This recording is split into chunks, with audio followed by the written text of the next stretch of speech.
ماہ رمضان یوں آ گیا بن کے رحمت یہ پھر چھا گیا.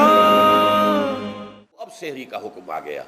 وَكُلُوا وَاشْرَبُوا حَتَّى يَتَبَيَّنَ لَكُمُ الْخَيْطُ الْأَبْيَضُ مِنَ الْخَيْطِ الْأَسْوَدِ مِنَ الْفَجْرِ، اور کھاتے رہو اور پیتے رہو یہاں تک کہ تمہارے لیے فجر کے وقت کے اعتبار سے سفید ڈوری سیاہ ڈوری سے بالکل علیحدہ ہو جائے.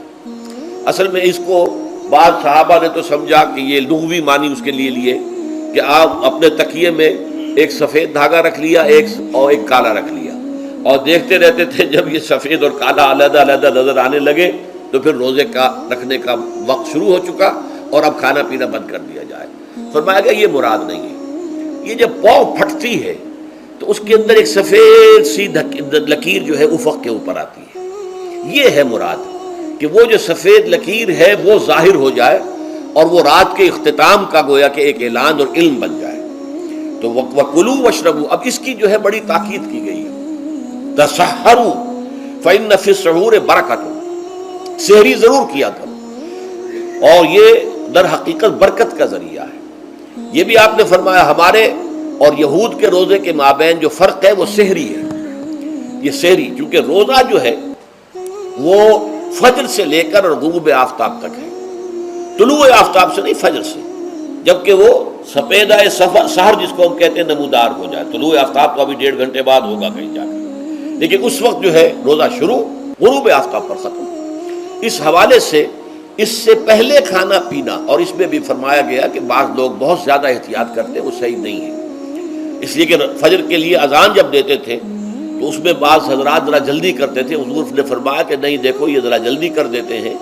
اگر تم میں سے کسی کے ہاتھ میں پیالہ ہے، ابھی وہ کچھ کھا رہا ہے، اذان ہو گئی ہے، تو وہ اپنا پیالہ پورا کر لے. اس میں بھی تشدد کی ضرورت نہیں. جیسے کہ اس سے پہلے ہم پڑھ چکے یسروا ولا تعسروا یرید اللہ بکم اليسر ولا یرید بکم العسر، اللہ تمہارے ساتھ آسانی چاہتا ہے، سختی نہیں چاہتا. تو اسی طرح فرمایا وَكُلُوا وَاشْرَبُوا حَتَّى يَتَبَيَّنَ لَكُمُ الْخَيْطُ الْأَبْيَضُ مِنَ الْخَيْطِ الْأَسْوَدِ مِنَ الْفَجْرِ ثُمَّ أَتِمُّوا الصِّيَامَ إِلَى اللَّيْلِ، پھر اب روزے کو پورا کرو رات تک. إِلَى اللَّيْلِ میں پھر بڑی بحثیں ہوئی ہیں. اس لفظ کی مناسبت سے اہل تشیع اس کے قائل ہیں کہ جبکہ خوب اندھیرا ہو جائے، لیکن اہل سنت کا اجماع ہے کہ غروب آفتاب اس سے مراد ہے، اس لیے کہ آغاز رات کا غروب آفتاب کے ساتھ ہے. اور اس میں بھی احادیث کے اندر آیا ہے کہ تعجیل کرنی چاہیے. بعض لوگ وہی جو میں نے عرض کیا کہ تقویٰ کے تحت جو ہے، جیسے کہ سفر میں بھی روزے رکھتے ہیں یا 104 بخار کے درجے میں بھی وہ روزہ قضا کرنے کو تیار نہیں ہوتے، ایسے ہی وہ تاخیر کرتے ہیں اپنے تقوی کے حساب سے، کہیں ایسا نہ ہو، کوئی غلطی نہ ہو جائے، کہیں یہ نہ ہو جائے، کہیں وہ نہ ہو جائے، تو پھر اس کے اندر وہ افطار میں. تو آپ نے فرمایا کہ قوم جو ہے اسی وقت صحیح رہے گی جبکہ وہ افطار میں عجلت سے کام لے. یعنی سحری کے اندر بہت زیادہ جلدی کرنے کی ضرورت نہیں.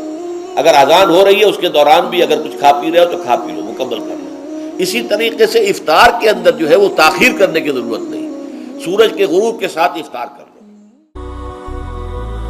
هي الحلقات تحفظني بآيات من القرآن، هي الحلقات تملأني بحب المصطفى العدنان.